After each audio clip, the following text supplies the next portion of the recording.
হিন্দু ধর্মের প্রাচীন দুই মহাকাব্যের মধ্যে অন্যতম জনপ্রিয় একটি হল মহাভারত।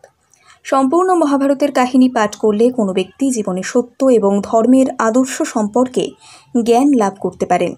তবে মহাভারতের সম্পূর্ণ পাঠ সম্ভব না হলেও এর কিছু কিছু কাহিনী আমাদের প্রায় প্রত্যেকেরই জানা।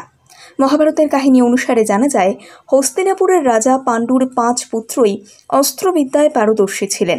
তবে তাদের মধ্যে শ্রেষ্ঠ ধনুর্বীর ছিলেন তৃতীয় পাণ্ডব অর্জুন। অর্জুনের যুদ্ধবিদ্যায় পারদর্শিতায় এক অপর ভাইয়ের সহায়তায় মহাভারতের কুরুক্ষেত্র যুদ্ধে জয়লাভ করেছিল পাণ্ডবরা। এরপর দীর্ঘদিন সুখে শান্তিতে রাজত্ব করার পর স্বর্গে গমনের সময় মৃত্যু হয়েছিল অর্জুনের। তবে কাহিনী বলছে, স্বর্গযাত্রায় সময় মৃত্যুর আগেও আরও একবার মৃত্যুবরণ করেছিলেন তৃতীয় পাণ্ডব, তাও নিজের পুত্রের হাতে। জেনে নিন সেই কাহিনী। কুরুক্ষেত্রের যুদ্ধে জয়লাভ করার পর সিংহাসনে আরোহণ করে জ্যেষ্ঠ পাণ্ডব যুধিষ্ঠির অশ্বমেধ যজ্ঞ করার সিদ্ধান্ত গ্রহণ করেন। অশ্বমেধ যজ্ঞের নিয়ম অনুসারে যজ্ঞে উৎসর্গ করা ঘোড়াকে বিশ্ব পরিভ্রমণের জন্য ছেড়ে দেওয়া হয়। যে রাজ্যের ওপর দিয়ে সেই ঘোড়া যায়, সেই রাজ্যকে ঘোড়া প্রেরণকারী রাজার সঙ্গে মৈত্রী স্থাপন করে বশ্যতা স্বীকার করতে হয়, অথবা সেই ঘোড়াকে আটকে যুদ্ধে অংশগ্রহণ করতে হয়। যুধিষ্ঠিরের অশ্বমেধ যজ্ঞের পর যজ্ঞের সেই ঘোড়ার সঙ্গে পরিভ্রমণে বের হন অর্জুন। যুধিষ্ঠিরের ঘোড়াটি প্রথমে ত্রিগর্ত দেশে প্রবেশ করলে সেখানকার রাজা সূর্যবর্মার সঙ্গে অর্জুনের যুদ্ধ হয় এবং সূর্যবর্মা হেরে যান। এরপরে ঘোড়া প্রবেশ করে প্রাগ জ্যোতিষপুরে। সেখানকার রাজা বজ্রদত্ত অর্জুনের মৈত্রীর প্রস্তাব স্বীকার করেন। এইভাবে বিভিন্ন দেশ ভ্রমণের পর ঘোড়াসহ অর্জুন পৌঁছে যান মণিপুরে।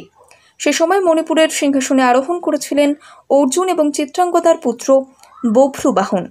পিতাকে আসতে দেখে বভ্রুবাহন তৃতীয় পাণ্ডব অর্জুনকে স্বাগত জানান এবং পিতার বিরুদ্ধে অস্ত্র ধরতে অস্বীকার করেন।